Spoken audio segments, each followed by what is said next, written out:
Hello pong muli mga kababayan, mga katambay. Bago tayo mag-umpisa, magandang araw po muna. Tanghali, hapon, gabi, madaling araw po. Saan man sulok ng mundo tayo naroon mga kababayan ko. Maingatan nawa po tayong lahat. Ito po, komentuhan po natin mga katambay. Samahan niyo po ako, umpisahan na po natin. Ang kukomentuhan po natin, ang pahayag po ng kapatid, ang ading ng Pangulong Marcos. At talagang panahon na po kasi ng kampanya.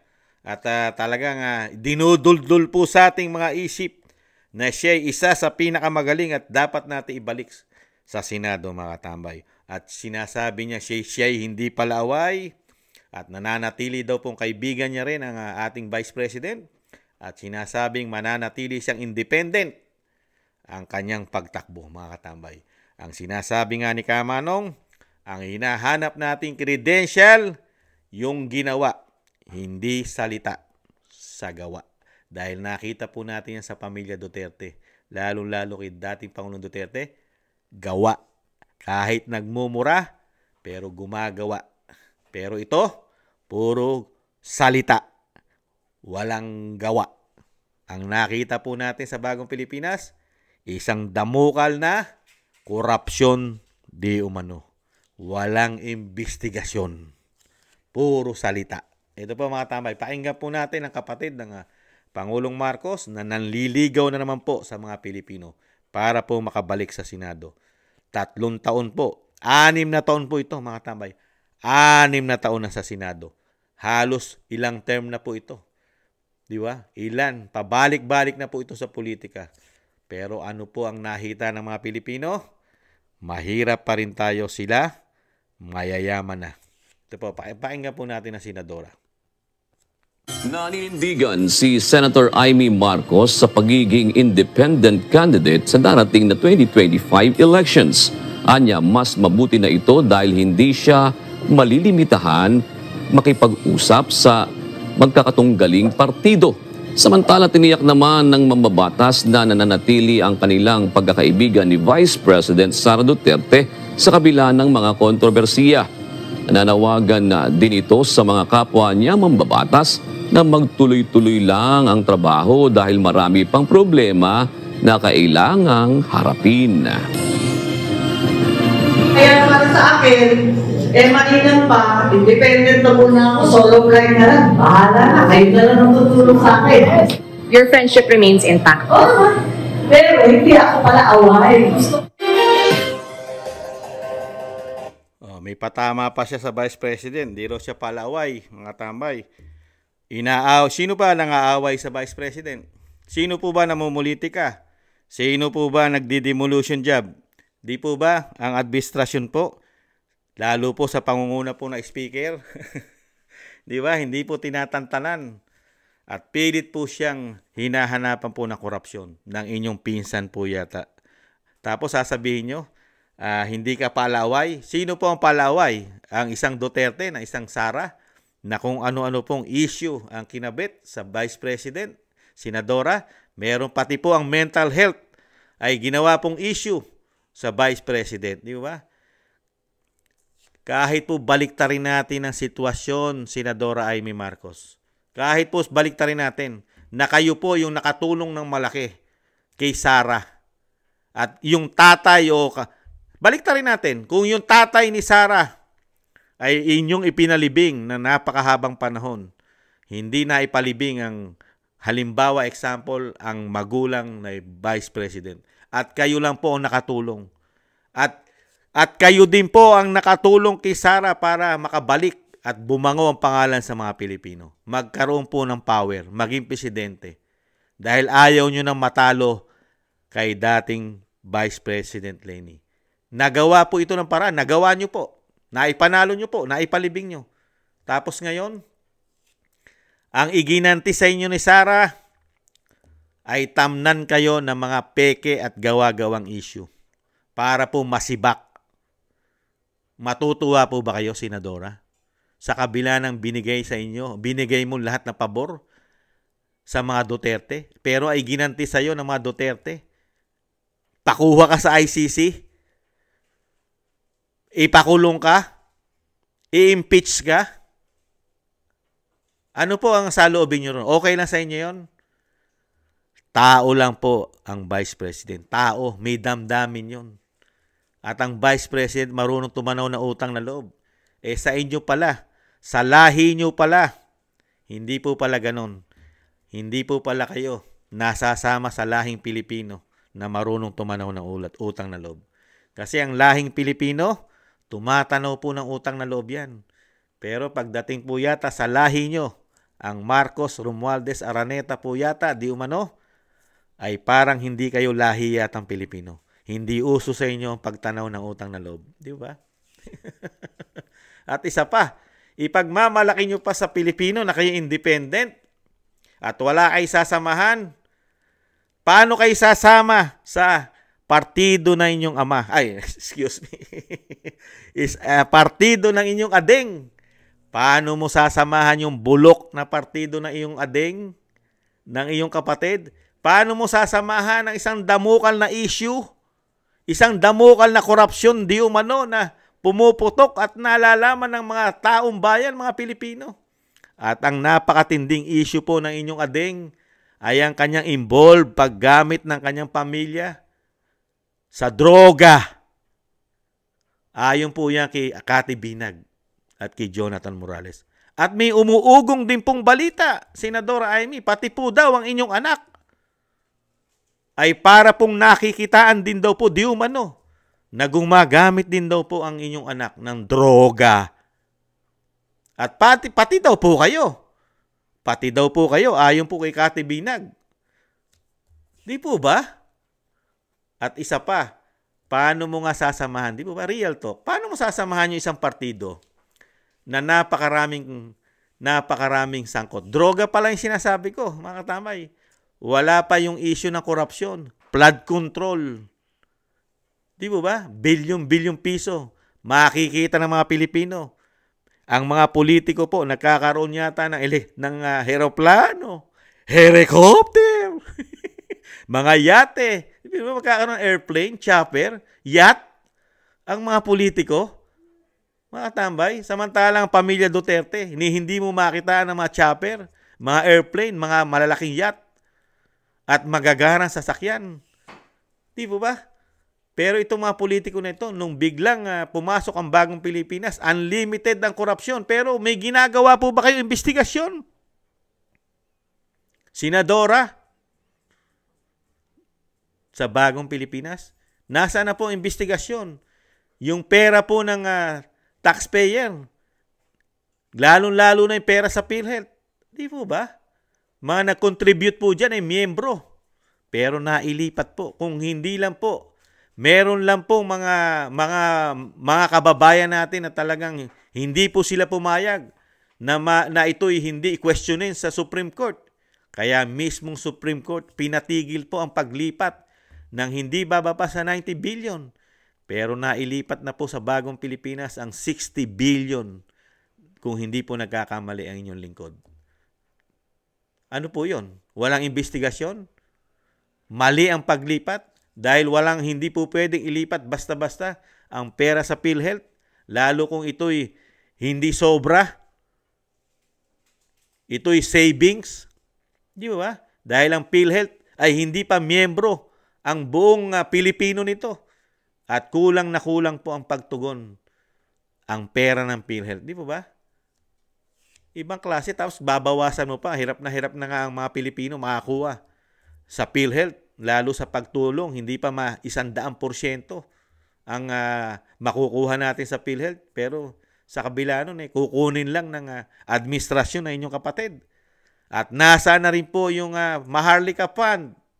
Senadora, sumabog din po yan. Maharlika Fund, may opisina? Wala. Walang opisina. May telephone number, contact number? Wala. Pero may Maharlika Fund investment. Mayroong presidente. Ang presidente raw kumikita ng 2.5 million a month. Ano yon? Walang investigasyon doon ang Kamara at Senado. Pera ng taxpayer yon. Ang kailangan lang imbestigahan ng mga Duterte. At yung issue mismo, pumuputok na po ngayon, lumalabas na po, na nagbenta po tayo ng isang damukal daw po, di umano na tunito niladang ginto. Ano na po yun? Wala rin po tayong investigasyon doon. Kalat na po yung issue na yon. Putok na po. At mismo sa institusyon po ng Senado ay pumuputok na rin. May nagtatanong na rin po. Bakit tayo nagbenta ng isang damukal na ginto? Tuni-tunilada. Bakit po kaya? Wala naman po nakikitang malalaking proyekto ang administrasyon. Wala po nakikitang malaking build, better, more. Ang natatapos lang po ay yung mga build na naiwan ni dating Pangulong Duterte. Na nakikita po natin, ang Pangulong Marcos na nagkakating ribbon dahil tapos na. Katulad nung tulay sa Mindanao at yung binagyo sa Bicol, iba yung stadium, parte ng build yun. Pati yung mga karsada na kinating ribbon sa bandang norte o Pampanga, parte pa rin ng build. Pero napakalaki po ng perang nawawala, lalo po sa DPWH. Kasama rin ng DSWD dahil napakalaking pera din po ng ayuda riyan. Pwede rin pong silipin yan kung tama ang ginagastos po ng Pilipino na ayuda riyan, ayuda nation sa DSWD. At ganun din po dito sa DPWH. Napakalaking pera po ang binubuhos po ng taxpayer dyan, mga katambay. Ang pera po dyan ay pambihira. Napakatindi po. Daang bilyon po. Hindi po bababa sa 700 plus billion po ang hinahawakan ng DPWH, mga katambay. Para lang po sa mga programa at hindi rin po bababa sa 200 plus billion.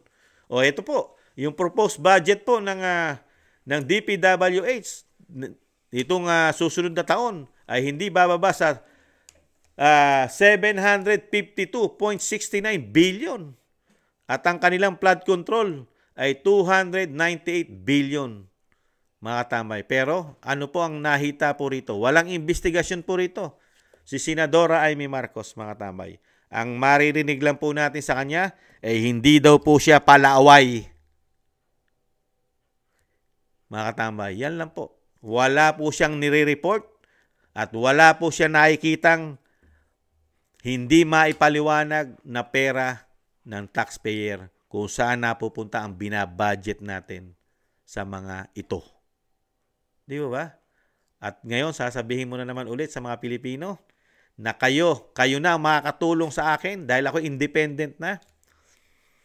Ang tanong, natulungan mo ba ang mga Pilipino, Senadora? Natulungan mo ba ang mga Pilipino? Hindi lang po kayo 10 taon na senador. Naiangat nyo lang ba ang sektor kahit sa sweldo ng taong bayan? Sa sweldo ng manggagawang kakarampot? Nagawan nyo po ba ng IMI solusyon? Nasaan po ang IMI solusyon? Yung problema po namin sa pagbayad ng kuryente, IMI solusyon? Napakataas. Napakataas ng bayarin namin sa tubig. IMI solusyon? Yan po ang inyong slogan ay may solusyon. Nasaan ang solusyon? Tinubuan na po kayo ng ugat sa inyong mga upuan sa Senado. Nasaan ang ay may solusyon?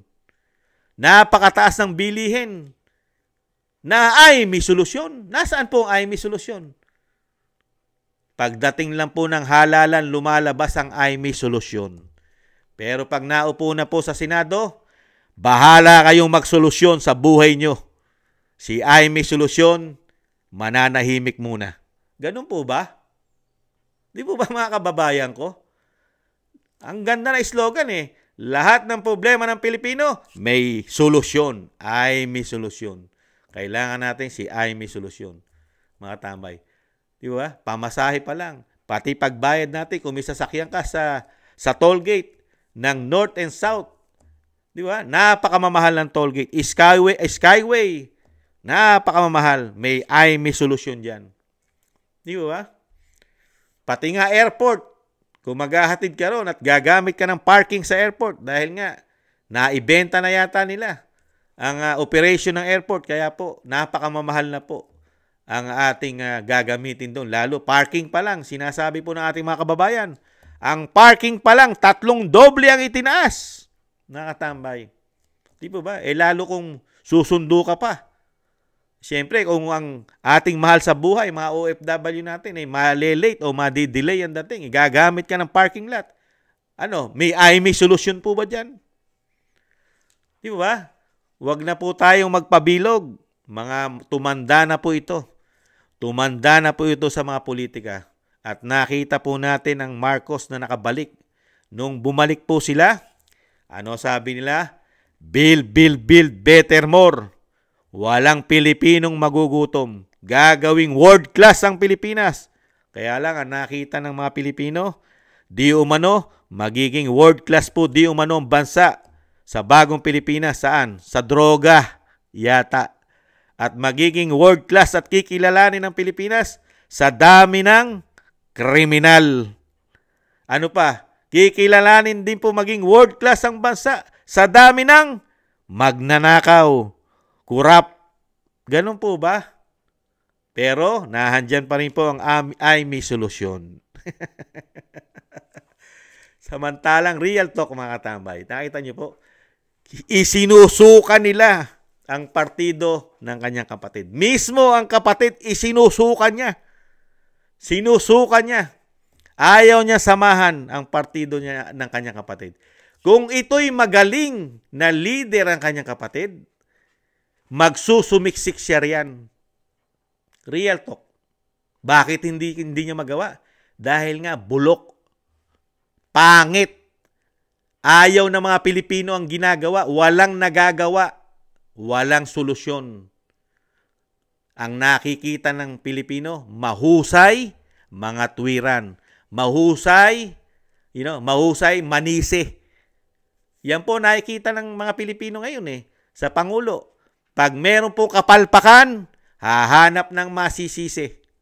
Katulad po daw nung di umano. Yung di umano yung flood control, nagkaproblema dahil hindi po nakita at talagang hindi po nakontrol ang pagbaha. Di ba? Sino po ang sinisi? Nakahanap po ng sisi ang senadora. Unang-una sinisi ng senadora, Pag-asa. Dahil daw po ang Pag-asa ay hindi daw po in-update ng maaga ang mga LGUs at ito'y napaghandaan. At ang kapatid naman po, ang kanyang ading, sino naman po ang sinisisi? Ang sobrang volume ng tubig na binagsak po galing sa taas. Di po ba? At ano pa?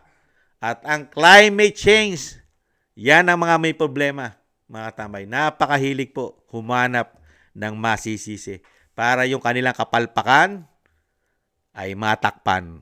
Di kaya? Kaya lang hindi naman po tanga, bobo mga Pilipino. Di ba?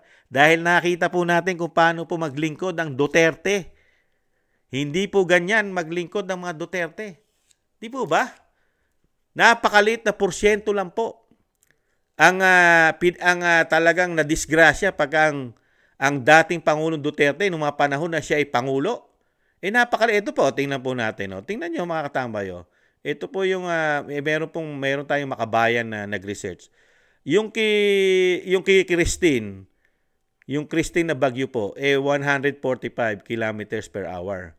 Pero ang namatay kay Pangulong Marcos, 146. Tapos ang injured, 91. Ang missing, 3.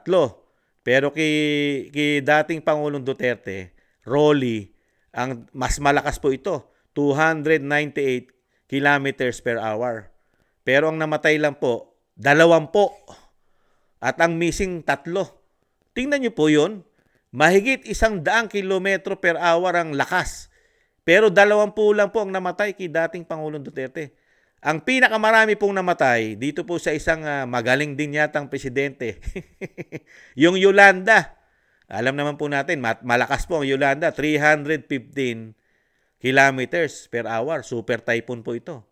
Si Yolanda. Ang namatay po ay 6,352. At ang missing ay 1,771. Tingnan nyo po mga tambay. Tapos sasabihin po ng Pangulong Marcos, ayan po.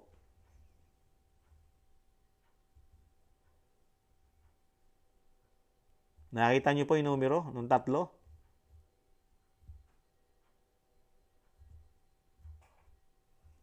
Di po ba? Ibang klase, di po ba? At hindi po nanisi ang dating Pangulong Duterte. Napakagaling niya pong mag-handle ng kalamidad. Di po ba? Malayo pa lang ito, nakatutok na po ang buong ahensya ng gobyerno. Di po ba? Pati po mga LGUs, pinagbabantaan niya. Pag kayo hindi gumawa ng trabahong tama sa mga Pilipino at wala kayo sa inyong mga posisyon ng minahan dyan ng bagyo, sibak kayo sa pwesto. Di po ba? Pinasisibak niya. Lalo pag may bagyo. At talaga nakaprepare na po lahat po ng mga titiran o sinasabing mga evacuation area o center. Nakahanda na po lahat. Hinahanda na po lalo puro sa napag-aaralan nila pagka mayroong baha na ililipat na nila ng maaga yan, yung mga kababayan natin. Kaya nga po napakalit na porsyento lang ang namatay kay dating Pangulong Duterte. Di po ba? Samantalang ito, nakita po natin kay Christine, paano pa yung kay Karina? Di po ba? Ibang klase, di ba? Tapos, matalino po ang Amy Marcos. Hindi niya talaga sasamahan ng kanyang kapatid dahil napakarami pong nakita ang mga Pilipino na kapalpakan, lalo po sa trabaho ng presidente. Kasi may comparison May comparison po ang mga Pilipino. Parang kailan lang po ang 2 taon, 3 taon panunungkulan ng dating Pangulong Duterte. Nakita po kung paano po magtrabaho. Sa loob ng 6 na taon, napakarami pong nagawa. Isang damukal na build. Pero sa bagong Pilipinas, 5,500 pa lang ang pinagmamalaki. Ginastusan ng hindi bababa sa 1.4 billion pesos a day. Sa tingin mo po, Senadora Amy Marcos, magugustuhan ng mga Pilipino yung mga achievement ng inyong kapatid? Lalo sa korupsyon, pati ang institusyon ng inyong pinsan, ang Kamara, may natuklasan po dyan ang Vice President, Senadora Amy Marcos, na napakalalaki. 2 tao lang kumukontrol ng pera ng Pilipino.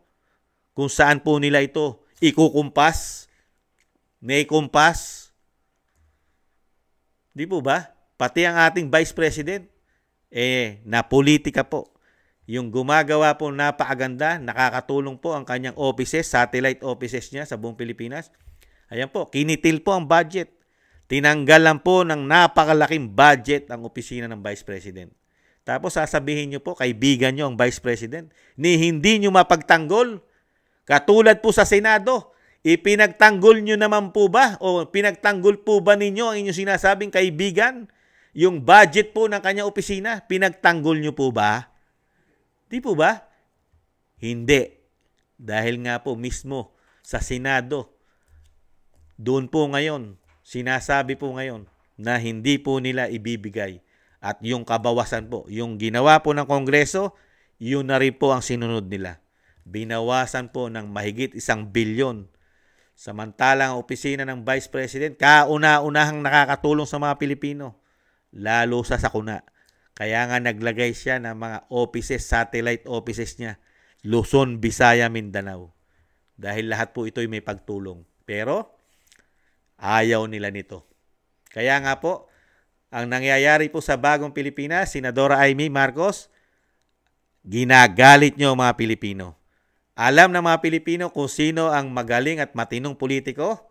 Sila pang binupolitika po ng inyong administrasyon, ng inyong kapatid, kasama inyong pinsan. Di ba? Kinikitil nyo yung nakakatulong sa mga Pilipino, yung mga proyektong napapakinabangan, katulad po ng libreng sakay, at yung mga nagtuturo ng negosyo sa ating mga kabayan, hindi yung umaasa lang sa ayuda. Pero yun pa yung kinikitil. Tapos sasabihin nyo, kaibigan nyo ang isang Vice President na hindi man lang yun na ipaglaban ang kanyang pondo ng Office of the Vice President. Di ba ba? Puro sa salita, pero wala po kayong gawa. At isa pa, ibalik tanaw lang po natin mga katambay. Di ba nung panahon ni Pangulong Duterte, lahat po ng politiko sumasaksak. Gustong-gustong madikit kay dating Pangulong Duterte para ito'y makilala at manalo. Di ba isa na rin si Senadora Amy Marcos doon na dumikit at nanalo nung panahon ni dating Pangulong Duterte? Di po ba? Di po ba? Dumikit din siya kay Sara. Di ba dinikitan niya ang mga Duterte pati si Sara para po doon sa sinasabing madikit siya sa pinakamagaling na presidente, Duterte. Pag nadikit ka rito, at yung kalaban napupunta sa inidoro. Di po ba? Real talk. Pero ngayon, mismong kapatid mo, sa inyo administrasyon, kibaho-baho sa iyo, ayaw mo dikitan. Di po ba? Bakit gano'n, Senadora? Presidente ang kapatid mo. Nahandyan ang kapangyarihan, nahandyan ang asset, nahandyan ang pera, pero ayaw mo samahan. Samantalang kay dating Pangulong Duterte at kay Vice President, sinasamahan mo, pilit kang dumidikit. Ano ibig sabihin nun? Walang kwenta ang administrasyon ng iyong kapatid. Dahil pag sinamahan mo, baka ma-shoot ka sa inodoro. Ganun po ba? Real talk. Kaya, hindi na po tangat bobo mga Pilipino. Napag-aaralan po namin ang inyong body language. May body language yan di ba? Yung sayaw ng politiko o politika o pamumulitika ni Senadora Amy Marcos, dinadaan po tayo sa body language. Pero ang katotohanan po, hindi niya pwede samahan ang kanyang kapatid dahil mabahong-mabaho ito sa mga botante. At baka ito ang kanyang ikabagsak ng kanyang karir politika pag siya'y sumama sa bagong Pilipinas. Di ba? Dahil sa dami po na natutuklasan pong anomalya ng bagong Pilipinas. Di umano. Real talk. Di ba? Kaya nakakalungkot po mga tambay. Huwag po tayong magpadala sa mga body language ng Senadora mga katambay. Tingnan po natin ang solusyon. Yung mga sinasabi niya pong ay may solusyon. Kailanman ay hindi nagamit ng Pilipino yung ay may solusyon na yan. Sweldo, walang ay may solusyon. Napakababang sweldo ng manggagawa. Walang ay may solusyon.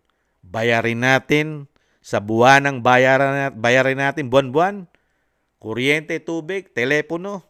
Isang damukal lang napakataas na presyo. Isang damukal na hindi bumababa. Walang ay may solusyon. Presyo ng bilihin, walang ay may solusyon. Lalo ang bigas. Walang ay may solusyon dyan. Tapos ngayon, halalan, dadaanin na naman tayo sa puro ang kailangan natin sa problema ng bayan. Nahandyan si Amy. May solusyon. Pero may sagot naman po dyan mga tambay. Kung si Franz Castro ang convicted ng child abuse ang tatanungin at sasagutin niya si Senadora Amy Marcos di umano, ano ang isasagot ng isang convicted ng child abuse? Franz Castro, isa lang ang isasagot. Lahat ng sinasabi mo, Senadora, na Amy solusyon, malabo pa yan sa sabaw ng puset. Ay, nako. Ngayon pa, natuklasan pa ng mga Pilipino na halos nagkampi-kampi na po kayo. Ayon po yan sa Vice President. Nagsama-sama na po. Naging magkakaalyado na raw po di umano ayon sa Vice President. Pati raw po ang mga MPA, mga kaliwang grupo, mga tambay, nagsama-sama na. Wala na pong oposisyon ngayon. Nagsama-sama na po lahat. Kasama raw po pati ang drug lord, mga tambay, di umano. Mga korap, mga oligarko, mga smuggler na hanggang ngayon hindi pa rin nahahabol. Hahabulin ko kayo, mga smuggler. Bilang na ang oras nyo, bilang na ang araw nyo. Magtatatlong taon na. Sumobra na ang bilang ng mga Pilipino. Araw-araw, nagsawa na kakabilang ang mga Pilipino. Nasa na smuggler? Ayun, nagsisiyaman mga katambay. Ganyan po ang mga sinasabing may political will na pamahalaan mga katambay. Kaya dito po mga katambay, kayo na po, nasa inyong kamay na po ang ikapapanalo ng ading ng ating Senadora Amy Marcos. May solusyon mga katambay. Muli po si Katambay Manong, maraming salamat po sa mga nagusto po ng ating maliit na channel, Tambayang Makabayan, sa YouTube at TikTok. At maraming salamat din po sa mga nagla-like, share, and subscribe at nagko-comment. Sa muli po mga tambay, ingatan nawa po tayong lahat. Paalam! Bye-bye!